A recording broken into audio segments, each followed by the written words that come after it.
అందరికీ నమస్కారం. ఈరోజు డిస్కస్ చేయబోతున్న సబ్జెక్ట్ ఈజ్ అబౌట్ గాల్ బ్లాడర్లో స్టోన్స్.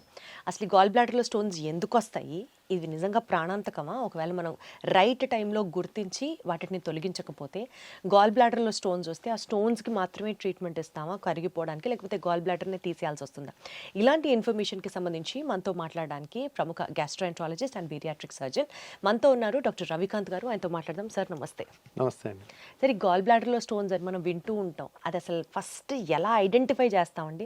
కడుపు దగ్గర నొప్పిగా అలా స్టార్ట్ అవుతుందా, లేకపోతే బ్లోటింగా, గ్యాసా, ఎలా స్టార్ట్ అవుతుంది? How do we identify?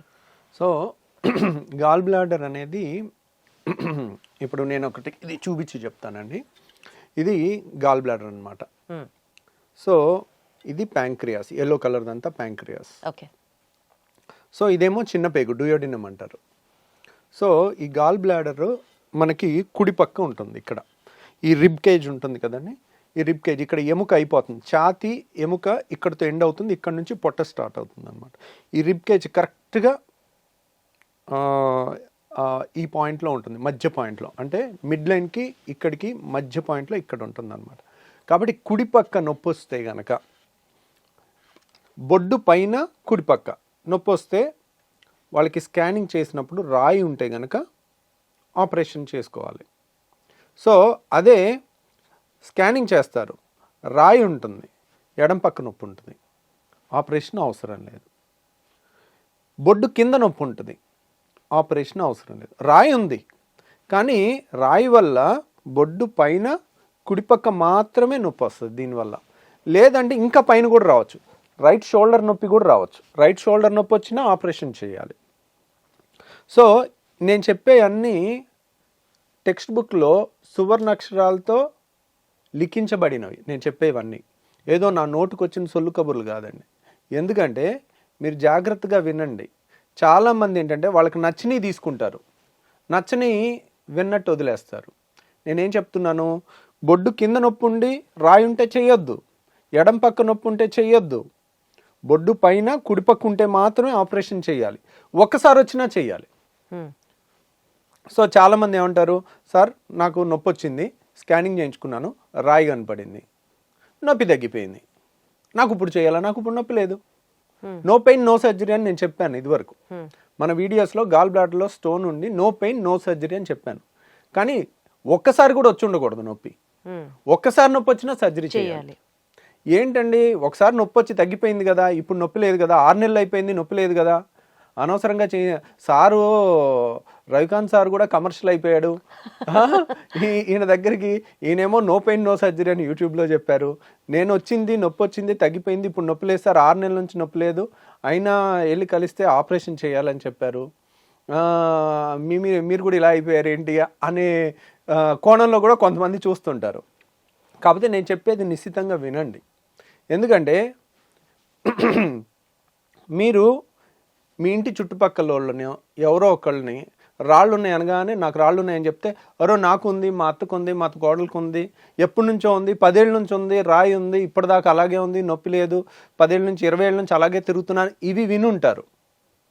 ఇది కాయిన్కి ఒక సైడ్ మాత్రమే, ఒకవైపే చూడు రెండో వైపు చూడాలని అనుకోవద్దు అని అంటారు చూడండి.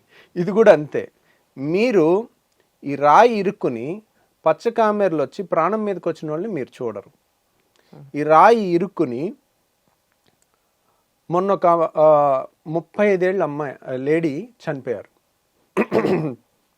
మీరు చూడరు. ఇది వాళ్ళు 5 నిమిషాల్లో అయిపోతుంది. నేను గాల్ బ్లాడర్ ఆపరేషన్ వీడియో కూడా అన్ఎడిటెడ్ వీడియో నేను పెట్టాను, 5 నిమిషాల్లో సర్జరీ అయిపోయింది. సో ఎందుకని, మొగ్గలో తుంచడం ఈజీ, దాన్ని బాగా నొప్పి వచ్చి యాంటీబయాటిక్స్తో తగ్గించి, మళ్ళీ చీంబట్టినా మళ్ళీ యాంటీబయాటిక్స్తో తగ్గించి, అలా 1 సంవత్సరం వరకు లాగి తర్వాత ఆపరేషన్ చేస్తే 5 నిమిషాల ఆపరేషన్, గంట ఆపరేషన్ పట్టుద్ది. గంట మత్తిచ్చి ఆపరేషన్ చేసే దానికి వచ్చే రిస్క్ 5 నిమిషాలు అయిపోయే ఆపరేషన్కి ఉండే రిస్క్ ఒకటే ఉండదు. రీసెంట్గా ఒక పేషెంట్ వచ్చారు. ఆ పేషెంట్ పాపం ఎంత బాధాకరం అనిపించిందంటే నాకు. సో ఎంతో నమ్మకంతో మన దగ్గరికి వచ్చారు. మన దగ్గరికి వచ్చేసరికి తనకి ఎప్పటి నుంచో నొప్పి ఉందా లేదా మనకు తెలియదు. మన దగ్గరికి వచ్చేసరికి పసర సంచిలో రాయి ఉంది. అది ఈ పసర సంచిలో ఉంటే ఏ రోజు పచ్చకామెలు రాదు, ఓన్లీ నొప్పి వస్తుంది. అది దాటిపోయి పసర నాళం ఉంది.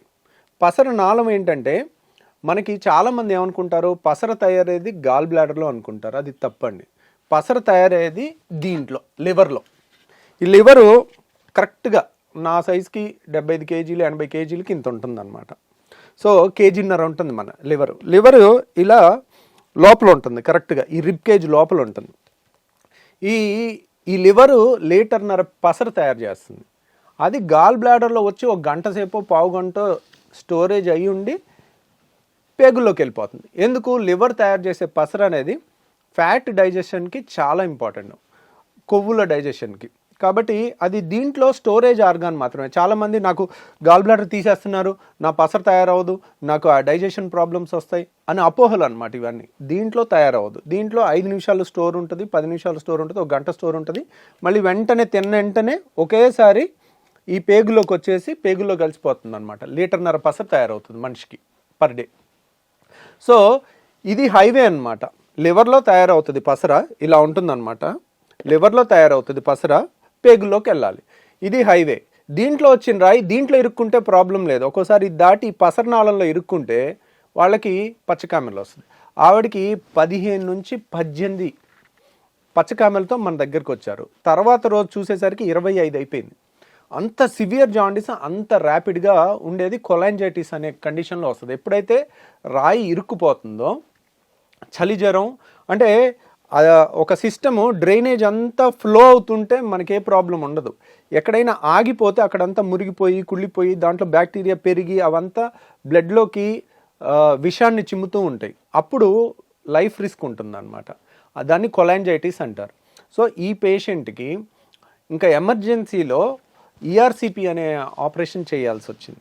ఈఆర్సిపి చేసి డైరెక్ట్ గాల్ బ్లాడర్లో స్టోన్ తీసినా సరిపోదు. ఈ పసరనాళం అనేది చాలా చిన్నది, అది పేగులోంచి వెళ్ళి తీయాలి, నోటి ద్వారా వెళ్ళి పేగులోంచి తీయాలి.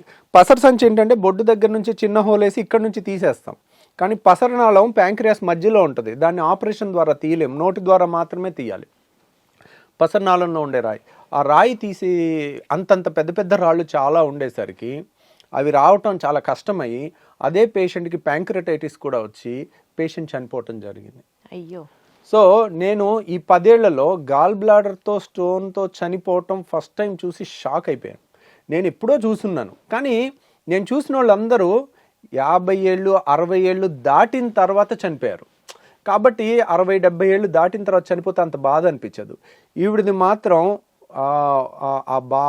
ఆ భర్త ఏడుపులు, 2 పిల్లలు అనాథలు అయిపోయిన పిల్లల ఏడుపులు చూసిన తర్వాత 2 రోజులు నిద్రపట్టలే నాకు. ఇంత చిన్న ప్రాబ్లంకి అనవసరంగా భయపడి ప్రతిదానికి 5 నిమిషాలు అయ్యే ఆపరేషన్కి 100 క్వశ్చన్లు అడిగి నిజంగా అవసరమా డాక్టర్ గారు అని మమ్మల్ని అనుమానంతో చూసి మనకెందుకు వచ్చిన గొడవలే గట్టిగా చెప్పడం ఎందుకని అనిపించే స్టేజ్ తీసుకొస్తున్నారు.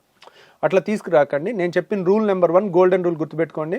గాల్ బ్లాడర్లో స్టోన్ ఉంది, కుడిపక్క నొప్పి వచ్చింది, బొడ్డు పైన కుడిపక్క, మిగిలిన ఎక్కడ నొప్పి వచ్చినా చేయించుకోవద్దు, ఇక్కడ వస్తే చేయించుకోండి. అయినా కానీ కన్సెషన్ అడగండి. నాకు వచ్చి తగ్గిపోయింది, ఒక్కసారి వచ్చింది, 2 సార్లే వచ్చింది, పచ్చకామెలు లేదా, అలాంటి పెట్టుకోకండి. ఈ రూల్ అనేది మీరు పాటిస్తే మీకు సేఫ్టీ. మాకేముంది, మేం కాదు పడేది, మేము బాధపడగలం, ఒకరోజు జాలి పడగలం, ఒకరోజు, అంతేగాని మీ ఫ్యామిలీకి ఎక్కువ నష్టం జరుగుతుంది. సో ఇలా ఇంత సింపుల్ ప్రాబ్లమ్ని పెద్ద చేసుకోకండి. ఆ రూల్ అనేది గుర్తుపెట్టుకోండి. ఇంకొకటి, పెయిన్ ఉండదు కానీ ఫ్యాటీ డిస్పెప్సియా అంటారు. ఆయిల్ ఫుడ్ తిన్న వెంటనే మీకు గాల్ బ్లాడర్లో రాయి ఉంటే ఒకే ఒక పరీక్ష, ఈ పరీక్ష కూడా ఎక్కడ పుస్తకాల్లో ఉండదండి, ఇది కూడా ప్రాక్టికల్ కానీ చాలా యూస్ఫుల్. వాళ్ళు పప్పన్నం తిన్నారనుకోండి, వాళ్ళకి నొప్పి రాదు. అదే పప్పన్నంలో 3 చెంచాలు నెయ్యి వేసుకుని తింటే, ఎప్పుడైతే నెయ్యి ఫుడ్ నూనె ఫుడ్ తిన్నాం అనుకోండి, తినగానే వాళ్ళకి పసర సంచి నొక్కుంటుంది, పసర సంచిలో కాన్సన్ట్రేట్ అయ్యి నొక్కుంటుంది, ఒకేసారి పసర రిలీజ్ అవ్వాలి. ఎందుకు? ఆయిల్ ఫుడ్కి డైజెషన్ పసర కావాలి. సో నొక్కునేసరికి ఆ రాయి దగ్గర ఇరుక్కుని నొప్పి వస్తుంది అనమాట. అది బయటకు వచ్చే టైంలో ఇక్కడ చూడండి, ఇది ఒకేసారి నొక్కుంటే ఈ రాయి అంతా ఇక్కడికి వచ్చి ఇరుక్కుంటుంది, అందువల్ల నొప్పి వస్తుంది. సో నొప్పి కానీ ఇబ్బంది కానీ వస్తుంది తిన్న తర్వాత. కొంతమంది నాన్ వెజ్ తింటే నొప్పి వస్తుంది అనుకుంటా. నాన్ వెజ్లో మసాలాలు కూడా ఉంటాయి, మసాలా వల్ల కాదు, నాన్ వెజ్లో చాలా ఆయిల్ ఉంటుంది, ఆ ఆయిల్ వల్ల నొప్పి వస్తుంది. సో కాకపోతే ఫ్యాటీ డిస్పెప్సియా, వాళ్ళు నాన్ వెజ్ చికెన్ కాకపోయినా కానీ పప్పన్నంలో అయినా 4 చెంచాలు నెయ్యి వేసుకుంటే వస్తుంది. సో ఇదొక టెస్ట్ అండి. దీంట్లో ప్లస్ వచ్చినా కానీ మీరు వచ్చి మీ అంతటి మీరు వాలంటీర్ చేసి డాక్టర్ గారు నాకు ఈ సమస్య ఉంది, మీరు చెప్పింది క్లియర్గా సరిపోతుంది, హ్యాపీగా చేసేసుకోండి, మా దగ్గర కాకపోయినా మీ దగ్గరలో ఎక్కడ ఏ డాక్టర్నా చేయించుకోండి, ఏం పర్వాలేదు. సో పావు గంటలో, యాక్చువల్గా అయితే 5 నిమిషాలేనండి ఈ ఆపరేషన్ కరెక్ట్గా నేను చేసేది. మత్తు ఇవ్వటం పావు గంట, మత్తులోంచి బయటికి రావటం పావు గంట. ఎర్లీ స్టేజ్లో వస్తే అంత ఈజీగా అవుతుంది. సో బేసికల్గా అండి, ఇందాక మీరు చెప్పినట్లుగా గాల్ బ్లాడర్లో స్టోన్ ఉంటే పొత్తి కడుపు కింద భాగంలో కానివచ్చు, బొడ్డు కింద భాగం కానీ, అవన్నీ అసలు ఎందుకు వస్తాయి నొప్పి? గాల్ బ్లాడర్ అంటే అక్కడే కదా నొప్పి రావాలి కాదా? అంటే వాళ్ళకి వేరే ప్రాబ్లం ఉంటుంది. ఆ నొప్పి మళ్ళీ వేరే కేసు. యాక్చువల్గా నొప్పికి 100 కారణాలు ఉండొచ్చు. ఓకే, గాల్ బ్లాడర్ వల్లే అయ్యి ఉండాలి. వాళ్ళకి స్కానింగ్ చేస్తే గాల్ బ్లాడర్ స్టోన్ కనపడుతుంది. అంటే ఆ నొప్పి అనేది వేరే కేసు, ఈ గాల్ బ్లాడర్లో స్టోన్ అనేది వేరే కేసు. ప్లస్ ఇప్పటికి కూడా గాల్ బ్లాడర్ చాలా మంది జనరల్ చెకప్ చేస్తారండి, చేస్తే స్టోన్ కనపడుతుంది. దానికి భయపడక్కర్లా, ఎందుకు? నొప్పి లేదు మీకు, అది స్టోన్ ఉంది. స్టోన్ ఉంటే మీకు అన్నిసార్లు నొప్పి రావాలని రూల్ ఏం లేదు. స్టోన్ ఉండి నొప్పి లేకపోతే 20 ఏళ్ళైనా అలాగే ఉండండి. నేనేమి చేయించుకోమని చెప్పట్లా. నేను అడిగింది రెండు. కుడిపక్క నొప్పి వచ్చినా ఇక్కడ కుడిపక్క ఎనీ సైడ్, ఇక్కడ నుంచి ఛాతీ చెస్ట్ మన కుడి భుజం వరకు ఎక్కడ నొప్పి వచ్చినా చేసుకోండి. ఫ్యాటీ డిస్పెప్సియా అంటే ఆయిల్ ఫుడ్ తింటే ఇబ్బంది కలిగినప్పుడు కడుపులో తెలియని ఇబ్బంది కలుగుతుంది. ఈ 2 కండిషన్స్ ఉంటే మాత్రం అశ్రద్ధ చేయండి. అసలు ఈ గాల్ బ్లాడర్లో స్టోన్స్ అనేవి ఎందుకు వస్తాయి డాక్టర్ గారు? గాల్ బ్లాడర్లో స్టోన్స్ అనేది దానికి పిగ్మెంట్ స్టోన్స్ అని ఉంటాయి, కొలెస్ట్రాల్ స్టోన్స్ అని ఉంటాయండి. దీనికి పలానా కారణం అని ఉండదండి. అవి stone composition cholesterol stones, non cholesterol stones, pigment stones అని ఉంటాయి. సో ఎందువల్ల అనేది ఒక్కోసారి ఖచ్చితంగా చెప్పలేము. ఫ్యాటీ ఫర్టైల్ ఫిమేల్ ఆఫ్ 40 ఇయర్స్లో వస్తుంది. అంటే ఫ్యాటీ అంటే లావున్న వాళ్ళకి వస్తుంది. సడన్గా బరువు తగ్గిన వాళ్ళకి కూడా రావచ్చు. అంటే మీరు సడన్గా ఉపవాసాలు చేసి ఒక 15 కేజీలు దగ్గర అనుకోండి, ఈ పసర కాన్సన్ట్రేషన్ ఎక్కువ ఉంటుంది, అలాంటి వాళ్ళకి రావచ్చు. ఫ్యాటీ ఫర్టైల్ అంటే ఫర్టైల్ ఏజ్లో ఉన్నవాళ్ళు, అంటే 15 to 40 ఇయర్స్. ఫిమేల్స్లో ఎక్కువ ఉంటాయి మేల్స్ కన్నా స్టోన్స్. ఆ 40 ఇయర్స్ లోపల కానీ 40 ఇయర్స్ అరౌండ్ ఉన్న వాళ్ళకి ఎక్కువ వస్తుంది అనమాట. ఇలా వస్తుంది. కానీ ఎందుకు అనేది, అది బైల్ కాన్సన్ట్రేషన్ ఎక్కువ ఉన్నప్పుడు, పసర కాన్సన్ట్రేషన్ ఎక్కువ ఉన్నప్పుడు అవి ఒక స్టోన్ ఫామ్ అవ్వాలంటే మీకు ఒక్కొక్క పొర దాంట్లో తయారవ్వాలంటే మీకు ఆల్మోస్ట్ ఒక 10 ఏళ్ళు పట్టుద్ది. ఈ సైజు స్టోన్ రావాలంటే వెంటనే వచ్చేవి, అవి స్లోగానే వస్తాయి, అన్లెస్ మరీ కాన్సన్ట్రేటెడ్ బైల్ ఉంటే తప్పితే. సో బేసికల్గా ఇప్పుడు మీరు చెప్పినట్లుగా ఇమ్మీడియట్గా సర్జరీ చేసేసాం అనుకోండి, వాళ్ళు తిరిగి వాళ్ళ నార్మల్ లైఫ్ స్టైల్కి వచ్చేయచ్చా? ఈరోజు మార్నింగ్ ఆపరేషన్ చేస్తే రేపు మార్నింగ్ ఇంటికి వెళ్ళిపోతారు. 3వ రోజు నుంచి అన్ని పనులు చేసుకోవచ్చు. ఓకే, కోత ఉండదు, కుట్టు ఉండదు. లాప్రోస్కోపీ ద్వారా తినాలి, ఇంకా ఫ్యాటీ ఫుడ్స్ తినకూడదు, అన్ని తినొచ్చు. అప్పుడు ఫుల్గా తినొచ్చు. ఓకే, ఎందుకంటే అప్పుడు ఫుల్గా ఆయిల్ ఫుడ్ తిన్నా కానీ పసర సంచి నొక్కుకోదుగా, పసర సంచే లేదు, డైరెక్ట్ లివర్లో తయారవుతుంది పసర, పేగుల్లోకి వెళ్ళిపోతుంది. హైవే ఉంది మనకి, కామన్ బైల్ డక్ట్ అనేది. గాల్ బ్లాడర్తో పనే లేదు. అది చాలా మంది అంటుంటారు, డాక్టర్ గారు దేవుడు నాకు గాల్ బ్లాడర్ ఇచ్చాడంటే దానికి ఏదో ఒక పని ఉండి ఉంటుంది కదా, మీరు తీసేస్తే ఎందుకు, దానివల్ల నేను ఎన్ని బాధలు పడతానో తర్వాత మీకే ఎలా అవనని మీరు గ్యారెంటీ ఎలా ఇస్తారు? ఏమండి, మనం ఊరికే తీయట్లా, దాంట్లో రాయి ఉంది, దానివల్ల ఇబ్బంది ఉంది, దాన్ని ఉంచుకోవటం వల్ల నష్టం చాలా ఎక్కువ ఉంది, అందుకని తీస్తున్నాం. మీరు రెండో వైపు చూడలేదు కదా, రెండో వైపు మేము చూస్తాం. మీకు చూసే ధైర్యం ఉంటే నా దగ్గరికి రండి. నా దగ్గర అన్ని కుళ్ళిపోయిన గాల్ బ్లాడర్లు, ఇంత చీంబట్టిన గాల్ బ్లాడర్లు, దాని మీద ప్రాణం పోయిన వాళ్ళు, ఆ ఆపరేషన్ లేట్గా వచ్చినందువల్ల వాళ్ళ నెంబర్లతో సహా ఉంటాయి. వాళ్ళ ఇంటికి వెళ్ళి ఫ్యామిలీతో మాట్లాడితే మీకు తెలుస్తుంది. సార్, ఇప్పుడు గాల్ బ్లాడర్లో స్టోన్స్ ఉంటే స్టోన్స్ మాత్రమే తీయడం అవ్వదా సార్? గాల్ బ్లాడర్ మొత్తం తీసేయాల్సిందేనా? గాల్ బ్లాడర్లో స్టోన్ మొన్న ఒకటండి, గాల్ బ్లాడర్లో స్టోన్ ఉంటే గాల్ బ్లాడర్ మొత్తం తీయాలి, స్టోన్ ఒక్కటి తీయకూడదు అనమాట. ఎందుకు తీయకూడదు అన్నారు అనుకోండి, గాల్ బ్లాడర్లో స్టోన్ ఒకసారి వచ్చిందంటే మనం స్టోన్ ఒక్కటి తీస్తే మళ్ళీ స్టోన్ తయారయ్యే అవకాశం ఉంటుంది. నెంబర్ 1, మళ్ళీ ఇంకోసారి ఆపరేషన్ చేయాల్సి వస్తుంది. రెండోది, పసర సంచి అనేది ఇంపార్టెంట్ అవయవం కాదు, దీన్ని తీసేసినా ఏం నష్టం లేదు, తీసేయటం తేలిక. ప్లస్ పసర సంచి వాల్ అనేది పేపర్ కన్నా పలుచుకుంటుంది. దాన్ని కట్ చేసి దాని లోపల రాయి తీసి మళ్ళీ కుట్టేస్తే అక్కడ నుంచి పసర లీకేజ్ అయితే ప్రాణం పోద్ది. ఇప్పుడు పేగు మందంగా ఉంటుంది, పేగును కట్ చేసి పేగును జాయిన్ చేసి కుట్లేయచ్చు. పసర సంచి పల్చగా ఉంటుంది, పొరపాటున దాని నుంచి పసర లోపల ఉండేది బయటకు వస్తే కనుక సెప్టిక్ అయిపోద్ది. అందుకని అలాంటివి చేయకూడదు. అలాంటిది కూడా కొంతమంది అడుగుతున్నారు, నా పసర సంచి తీయటానికి వీల్లేదు అంటే మనకున్న ఎక్స్పర్టీస్తో చెయ్యొచ్చు. నేను ఇదివరకు కూడా చేస్తున్నాను, రాయి ఒక్కటి కూడా తీసున్నాను. చాలామంది ఏంటంటే చైనాలో ఒక డాక్టరు ఓన్లీ పసర సంచి తీయకుండా రాయి తీస్తున్నాడని చెప్పి అక్కడ దాకా వెళ్ళి అది చేసి ఆ సర్జరీని లైవ్ తీసుకుని దాన్ని పోస్ట్ చేశారు. ఇదే చెప్తుంది, ఇది విపరీతం. నాకు అనవసరంగా గాల్ బ్లాడర్ తీయకుండా నేను ఇలా ఓన్లీ రాయే తీసుకుని వచ్చాను, ఈ ట్రీట్మెంట్ ఎవరు చెప్పకుండా అనవసరంగా గాల్ బ్లాడర్లు అందరు తీసేస్తున్నారు అని అంటున్నారు. కానీ మీరు 100 ఏళ్ల రీసెర్చ్ని డస్ట్బిన్లో పడేసినట్టు. సో అది చేసుకోవటం మీరు ఒక్కళ్ళు చేసుకుని బయటపడ్డారు.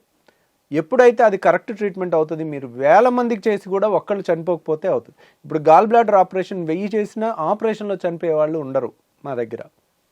అక్కడ ఒక్కళ్ళు ఉన్నా చాలు, ఆ ఒక్కళ్ళు 100లో ఒక్కళ్ళకి దీనివల్ల సరిగ్గా చేయకపోయినా, చేసిన దగ్గర నుంచి లీకేజ్ అయినా అన్కన్వెన్షనల్ ప్రొసీజర్ చేయటం గొప్ప విషయం కాదు. బట్ అసలు బేసిక్గా గాల్ బ్లాడర్ ఫంక్షన్ ఏంటి సార్ బాడీలో?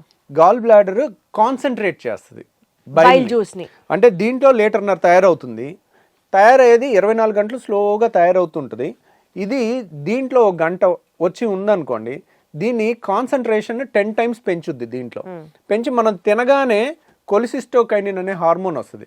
ఇప్పుడు మనం రుచికరమైన ఫుడ్ చూడగానే నోట్లోంచి ఉమ్ము ఎలా వస్తుందో అలాగే ఈ పసరు కూడా నొక్కుకోవటానికి ఇది కరెక్ట్గా పేగుల్లోకి వెళ్ళి ఇక్కడ మింగేగానే పేగుల్లోకి వెళ్ళేసరికి ఈ పసరు వచ్చేయాలని చెప్పి కొలిసిస్టోకైనిన్ అనే హార్మోన్ వచ్చి దీన్ని నొక్కేస్తుంది. నొక్కినప్పుడు ఒకేసారి కాన్సన్ట్రేటెడ్ బైలు పైగులోకి వెళ్తుంది. అది లేదనుకోండి, ఈ లివర్ నుంచి డైరెక్ట్గా ఈ పసరనాళంలోంచే స్టోర్ ఉండి దాంట్లోంచే వెళ్ళిపోద్ది. కాబట్టి యాజ్ సచ్గా గాల్ బ్లాడర్ తీసేసినా మనకి పెద్ద నష్టమేం లేదు. రైట్. అంటే ఎందుకు దాన్ని అట్లా సేవ్ చేసుకోవాలి అని? ఇప్పుడు కిడ్నీలో రాయి ఉందనుకోండి, కిడ్నీ తీసేయము, 600 అయినా రాయే తీస్తాం.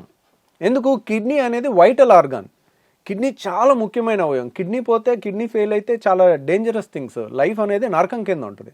గాల్ బ్లాడర్ పోతే ఏముండదు. అలాగా కొన్ని 1000 గాల్ బ్లాడర్ తీసేసాం. ఇప్పుడు చాలామంది ఏంటంటే, ఇప్పుడు నేను తొడగొడితే వర్షం పడింది అనుకోండి, నేను తొడగొట్టినందుకు వర్షం పడలేదు. అది ఇది కూడా అంతే. గాల్ బ్లాడర్ తీసేశారు, ఓ సంవత్సరం తర్వాత వాళ్ళకి జలుబు వచ్చినా నాకు గాల్ బ్లాడర్ అప్పుడు తీసేసిన తర్వాతే జలుబు వచ్చిందని లింక్ చేశారనుకోండి, దెర్ ఇస్ నో రిలేషన్. నాకు గ్యాస్ ట్రబుల్ వచ్చింది, వేరే కారణం వల్ల రాయొచ్చు. మీరు ఏదైనా బయట తిని ఉండొచ్చు, ఇన్ఫెక్షన్స్ వచ్చి ఉండొచ్చు, రకరకాల కారణం ఉండొచ్చు. అలా 1% లో లింక్ చేయకూడదు. గాల్ బ్లాడర్ ని తీసేయడం వల్ల ఎలాంటి నష్టము లేదు బాడీకి, లేదు. అది ఇంకా దాంట్లో స్టోన్ ఏర్పడితే అది ఉంచుకుంటేనే ఇంకా చాలా తీయట్లేదు. నాకు తీయట్లేదు, నార్మల్ ఉన్న వాళ్ళకి తీయట్లా. దాంట్లో రాయుండి ప్రాబ్లం ఉన్న వాళ్ళకి, రాయుండి కూడా నొప్పి లేకపోతే తీయొద్దు అంటున్నా కదా. ఇంత క్లియర్ గా ఎవరు చెప్తారు సార్? ఇంత చెప్పినా కూడా ఇంకా ఏమన్నా దానికి ప్రాబ్లం ఎక్కడంటే, రాయి ఉండి ఎక్కడ నొప్పి ఉండకూడదో అక్కడ నొప్పి ఉన్నా కానీ వెయిట్ చేస్తారు. రైట్, అది తప్పు. ఇంతకంటే క్లియర్ గా ఎక్స్ప్లెయిన్ ఎవ్వరు ఇంత సింప్లిఫై చేసి చెప్పారండి. సో దయచేసి మీ భయాలన్నీ పక్కన పెట్టేసి నేను ఎప్పుడు చెప్తున్నట్లుగానే డాక్టర్ మీద నమ్మకం ఉంచుకోండి. అది మీకు మంచిది, అందరికీ మంచిది. Thank you so much sir. Thank you అండి.